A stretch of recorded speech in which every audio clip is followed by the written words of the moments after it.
Buenos días, chicos.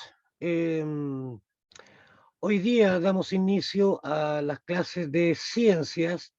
Em, Bien, yo les quisiera dar la bienvenida a todos ustedes. Eh, ha pasado bastante tiempo desde la última clase.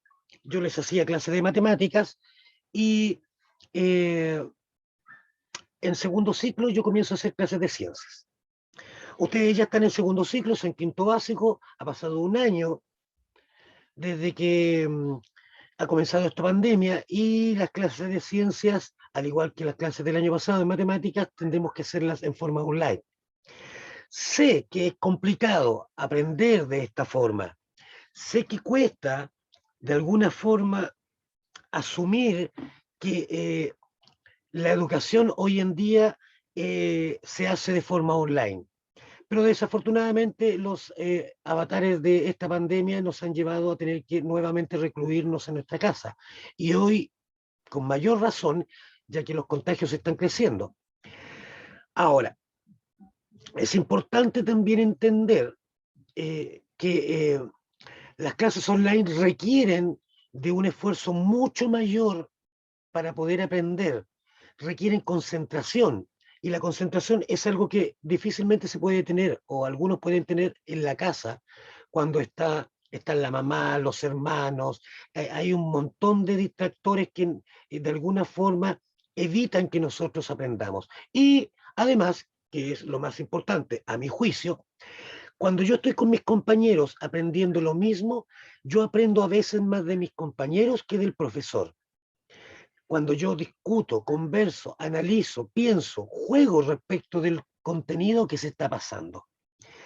Lo otro que es importante es que las características de la clase de ciencias y que se da solamente en el laboratorio guardan relación con la capacidad de poder poner en práctica cada uno de los experimentos que nosotros podemos generar para comprender un contenido.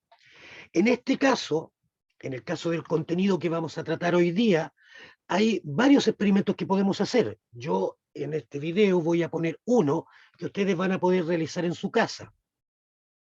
Este experimento les va a permitir comprender lo que es el volumen, pero también les va a poder permitir comprender cómo este volumen se manifiesta o se expresa en medidas. Uno de los elementos primordiales de la ciencia lo va a ser, lo ha sido siempre y lo va a seguir siendo, es que lo primero que yo debo hacer es generar una pregunta. Si no hay pregunta, no hay ciencias. Si yo no me pregunto acerca de algo, yo no voy a descubrir la respuesta a esa pregunta que yo me hice. Por lo tanto, el primer paso de la ciencia es hacerse preguntas.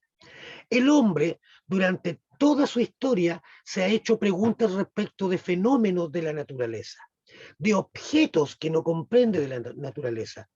Y al hacerse estas preguntas, ha indagado, ha buscado la verdad, ha buscado respuestas a esas preguntas. A veces las encuentra y otras veces no. Pero el hombre persevera, intenta, sigue buscando respuestas a preguntas que el hombre se ha hecho toda la vida. En un comienzo, el hombre creía que cuando salían los rayos o surgían rayos en el cielo, en una tormenta, pensaba que eran los dioses quienes de alguna forma estaban o haciendo fiestas o enojados con el hombre. Era la respuesta a una pregunta, el porqué de los rayos, y era una respuesta adecuada, correcta para ese momento. Hoy en día no me puedo hacer la misma pregunta y darme la misma respuesta. Hoy en día que tengo la experiencia de 2000 años de investigación, hoy en día que tengo los adelantos tecnológicos eh, que ya todos conocemos, los computadores, los procesadores gigantes, etcétera, naves espaciales, hoy en día esta respuesta a esta simple pregunta, que son los rayos, ya no es adecuada. Por lo tanto, yo debo buscar una respuesta más adecuada a una pregunta que nos ha llevado 2000 años a hacernos. Por lo tanto, la ciencia está muy relacionada con el preguntarme y la respuesta de la ciencia va a ser una interpretación de la realidad que satisfaga a esa pregunta. Ahora, con el tiempo y los adelantos científicos, las respuestas van a ir variando, van a ir complejizándose o van a desaparecer, como lo que sucedió con los rayos, y van a aparecer nuevas respuestas a esas preguntas que el hombre se hacía.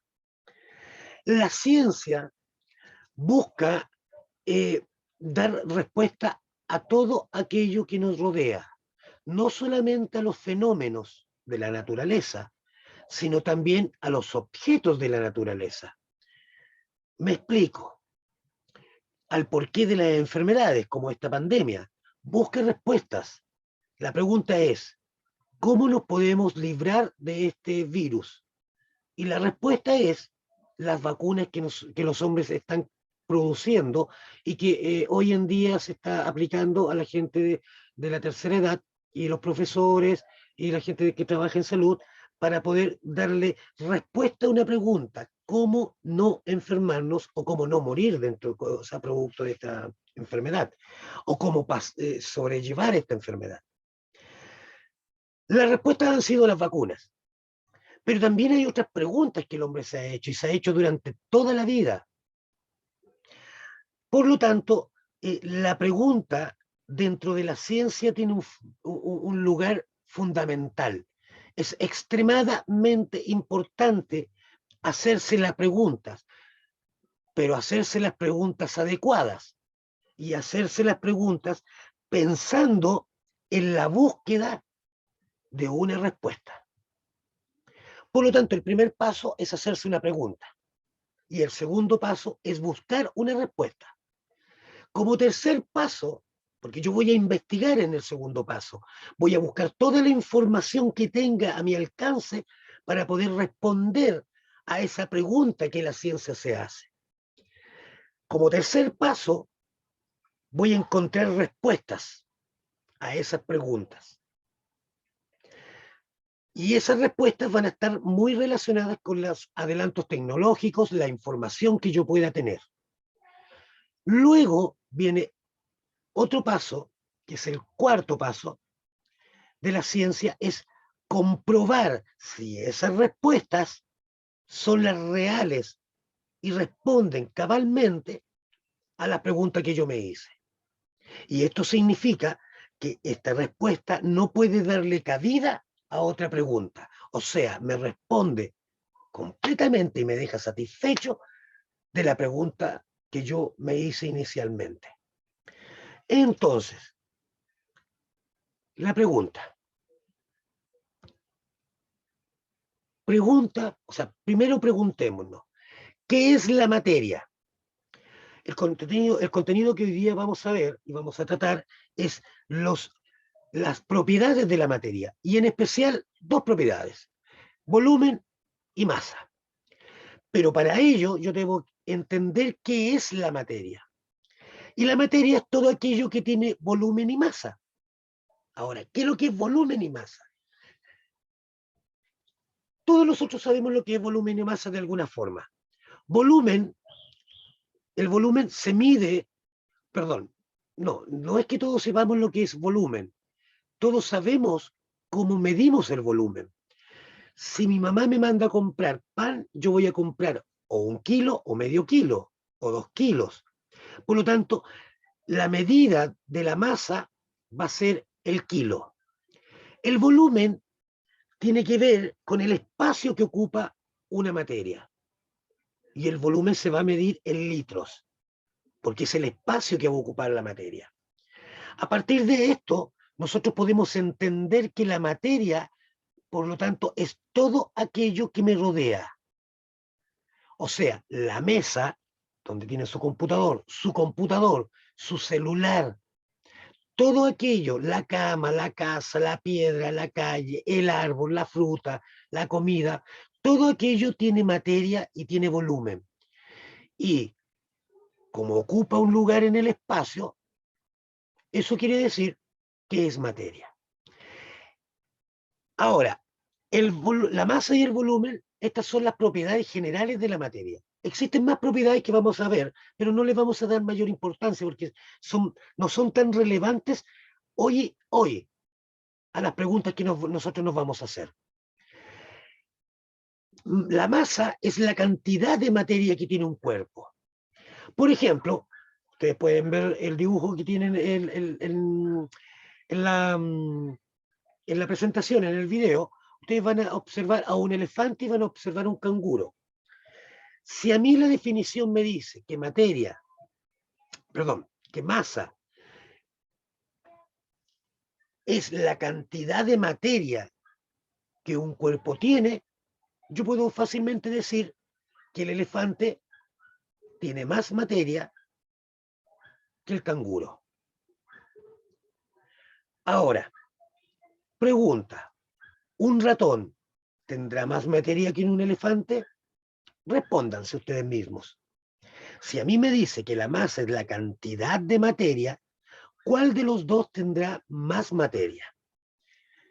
Tenemos otra foto donde podemos mostrar a un niño con un elefante. ¿Cuál de los dos seres vivos, mamíferos, tiene más materia que el otro? Sí, el elefante tiene más materia. ¿Y cómo tiene más materia? Pesa más. El elefante debe pesar unas 4 toneladas y la niña debe estar pesando unos 30, 40 kilos, como mucho. Por lo tanto, la materia se va a medir en peso, kilos. Nosotros vamos a entender que un kilo es una medida de la masa. Es así como medimos la masa. Ahora, si todo tiene masa, si todo tiene volumen, todo aquello que nos rodea, yo puedo fácilmente decir que el universo entero es materia. Todo. Cuando yo voy al bosque y toco un árbol, materia. Si yo voy a la feria y compro una manzana, materia, porque la voy a tener que pesar. Sin embargo, ¿qué sucede con el aire? Porque la materia la puedo tocar. ¿Y el aire?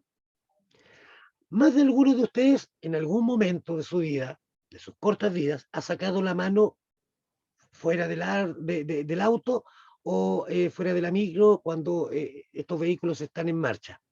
Y ustedes pueden sentir el aire. Y si lo sienten, el aire también es materia. Ahora, Albert Einstein, este caballero que está aquí, que es uno de los hombres más inteligentes que ha vivido en la Tierra, también nos dice que la luz también es materia. ¿Pero cómo? ¿Cómo puede ser posible que la luz sea materia? Efectivamente, hoy, este video se hizo el día lunes, a las 4 de la tarde, salir a la calle, mirar al sol, uno sentía inmediatamente la radiación, o sea, el calor, porque el sol quemaba, hacía mucho, mucho, mucho, mucho calor. Y ese calor es producido por la luz. Por lo tanto, si yo lo siento, es materia. Bien, ahora, esto hasta el momento lo vamos a entender así. Más adelante, en otros cursos, séptimo, octavo, vamos a ir comprendiendo que la materia tiene ciertas características que van a separarlos de algunos otros elementos. Les pongo un caso, un ejemplo. El gas con el cual sus mamás cocinan también es materia. No lo vemos, no lo sentimos y no tiene olor. Ojo, a pesar de que se siente el olor, pero no tiene olor, es porque hay dos compuestos, dos gases diferentes. Uno que sirve para cocinar y el otro que sirve para que nosotros sepamos si es que hay una fuga de gas. Pero ambos son materia, a pesar que yo puedo tocarlos y no puedo pasar la mano por donde hay este gas y no los voy a tocar, no los voy a sentir. Pero si están bajo presión, lo voy a poder sentir. ¿Qué es la masa? Era la pregunta. Y para ello puse una imagen de un caballero que está amasando panes. y dijimos que la masa era la cantidad de materia que un cuerpo tenía. Por lo tanto, la imagen lo que me está mostrando a mí es que ese pedazo de masa que se está amasando tiene una cantidad de materia determinada y yo la puedo medir. Y para ello yo puedo utilizar un instrumento que es la balanza, la pesa digital que hoy en día está en boga. En la feria hay unas pesas con relojes y yo puedo medir la masa, la puedo pesar y la masa se va a pesar en kilos, toneladas, etcétera. Volvamos al ejemplo del elefante. El elefante pesa 2.000 kilos, 2 toneladas. O sea, 1 tonelada son 1.000 kilos. Esto quiere decir que en comparación conmigo, que yo peso 70, 80 kilos, el elefante tiene mucho más masa que yo. Para que esto les quede mucho más claro, yo voy a, ¿cómo se llama? Voy a compartir un video eh, y espero que les guste y que le presten atención a este video.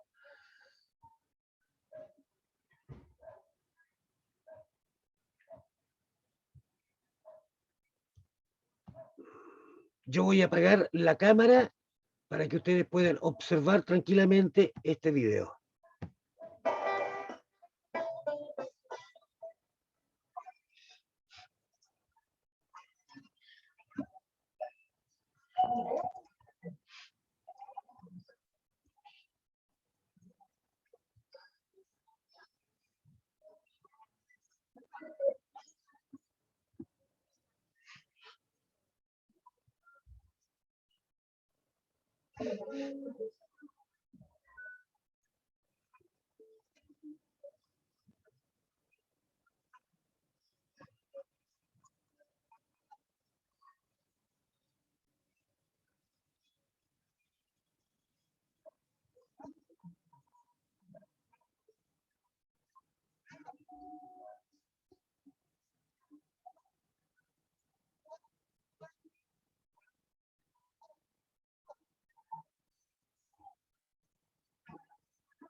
Bien, chicos, como vimos en el video, eh, existen dos propiedades generales de la materia.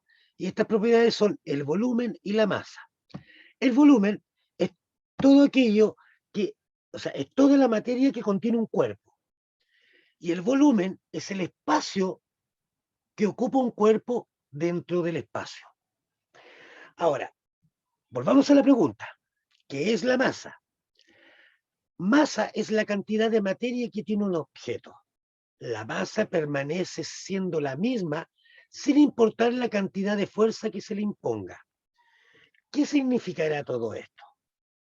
Hace mucho tiempo atrás yo escuché decir a un niño que él pesaba 50 kilos, pero que si se iba a la luna, él ya no pesaba 50 kilos, pesaba lo mismo. Pero resulta que no es así, porque como lo dice nuestra definición, masa es la cantidad de materia que tiene un objeto. La masa permanece siendo siempre la misma sin importar la cantidad de fuerza que se le imponga. Entonces, nuestro astronauta está en la Tierra y él pesa 120 kilos. Ahí están los 120 kilos. Sin embargo, en la Luna, él sigue pesando los 120 kilos, pero puede saltar sin mayor esfuerzo. Yo lo podría tomar con una mano y levantarlo, pero sigue pesando 120 kilos. Su peso no va a variar. Ahora, entonces, ¿será igual las masas de estos dos pesos? De acuerdo a la definición, si yo tengo 100 kilos en la Tierra, en Saturno voy a tener 100 kilos y va a ser lo mismo, siempre lo mismo. Entonces, esto nos quiere decir a nosotros que la masa no varía en el espacio. Donde yo esté, voy a pesar siempre lo mismo. Donde yo esté, siempre voy a estar con el mismo peso. No importa el lugar, en el espacio. Por ejemplo, un astronauta que flota en el espacio sigue pesando los 120 kilos que pesa en la Tierra. Entonces, lo que hemos visto hasta el momento es que primero, materia es todo aquello que nos rodea. Todo lo que nos rodea va a ser materia. Materia es la mesa donde nosotros trabajamos, la silla donde nos sentamos, la pizarra donde se escribe, las murallas de la sala de clases, la fruta que yo llevo a la escuela, el cuaderno, el lápiz con que yo trabajo, en materia. El aire en materia, la luz en materia. Y esta materia tiene todo, toda materia tiene dos propiedades esenciales, tienen más, ustedes lo vieron, pero son las dos más importantes, la masa y el volumen. Y la masa, dijimos que es toda la materia que contiene un cuerpo. Eso va a ser la masa y la podemos medir en kilos. En cambio, el volumen, como decía, se veía en el video, es la cantidad de espacio que un cuerpo ocupa. Son dos cosas diferentes. Y se mide el volumen en litros. O sea, la masa se va a medir en kilos y el volumen se va a medir en litros. Ahora, la masa es la cantidad de materia que tiene un cuerpo. Se mide en kilogramos y gramos. Para medir se emplea la balanza. En cambio, el volumen es el espacio que ocupa un cuerpo. Se mide en litros. Para medirlo se emplean recipientes transparentes con las medidas marcadas, como lo vimos con el vaso. Y este experimento lo pueden realizar ustedes en su casa. Pueden tomar una jarra, vertirle 1 litro de agua y empezar a introducir diferentes y graduarlo, ponerle distintas medidas y empezar a meter diferentes elementos dentro de la jarra de agua para que ustedes vean cuál va a ser la variación de la superficie del agua y esa variación en definitiva es el volumen, o sea, el espacio que ocupa un cuerpo en nuestra realidad. Eso sería volumen. Ahora, la clase de hoy llega hasta aquí. Vamos a ir viendo los contenidos de forma muy sencillita para que podamos ir entendiéndolo y aplicando todos estos elementos. Por lo tanto, se les va a enviar y pueden, ¿cómo se llama? Y vamos a buscar alguna otra forma de poder hacerlo llegar, una guía de trabajo, que es la primera guía de trabajo evaluada que van a tener ustedes, y tiene relación exclusivamente con este contenido. ¿Cómo lo vamos a ir aplicando? Porque no sacamos nada con seguir avanzando en contenidos si no comprendemos estos dos elementos que son fundamentales, la masa y el volumen. Una vez que comprendamos efectivamente estos dos conceptos, estas dos propiedades de la materia, nosotros podemos seguir avanzando en los contenidos. Ahora, para ello, como les decía, les voy a enviar una guía de trabajo. Esta guía de trabajo, yo voy a pedir la posibilidad que se pueda imprimir y enviarla, digamos, o que la pasen a retirar al colegio, pero eso, bueno, lo tengo que discutir y yo les aviso por el WhatsApp. Por el momento, la clase de hoy yo la doy, voy a darla por terminada, y lo que me quedaría en este caso es hacer un pequeño resumen de lo que nosotros hemos visto. Primero descubrimos que materia es todo aquello que nos rodea. Eso fue lo primero que nosotros vimos. Segundo, descubrimos que la materia tiene propiedades y que tiene varias propiedades. Volumen, masa, tiene la propiedad del sabor, del color, la densidad, que es una propiedad mucho más compleja que tenemos que ir viendo más adelante, probablemente en séptimo básico, sexto básico, y estas propiedades le van a dar características a la materia, características que van a permitir que nosotros las podamos distinguir de otras.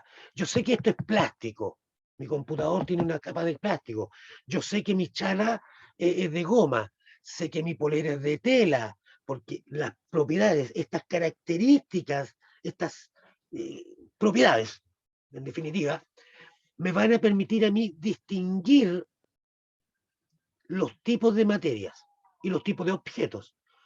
Vuelvo a recapitular. Materia es todo aquello que nos rodea. La materia está presente en toda nuestra vida.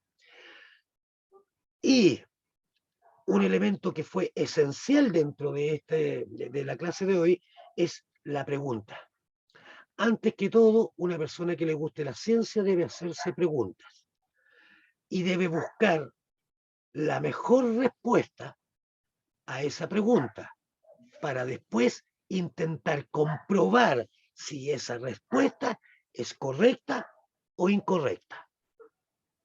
Si es incorrecta, voy a volver a hacerme la pregunta, voy a volver a investigar hasta encontrar una respuesta correcta y que satisfaga mi necesidad de preguntarme, para después volver a preguntarme sobre otra cosa. La ciencia tiene que ver esencialmente con la pregunta. La pregunta es el pilar fundamental de la ciencia. Sin la pregunta, sin este pilar, nosotros seguiríamos viviendo en las cuevas de los hombres primitivos. Muchas gracias, chicos. Se los agradezco por haber asistido a clases y le doy las gracias a la tía Carito, quien fue la persona que proyectó el video y que realizó la clase. Vuelvo a repetir, hoy por esta vez no van a haber preguntas porque la clase está grabada, pero en la siguiente clase podemos discutir y analizar más profundamente cada uno de estos elementos. Con esto doy por terminada la clase, les doy las gracias y hasta la próxima.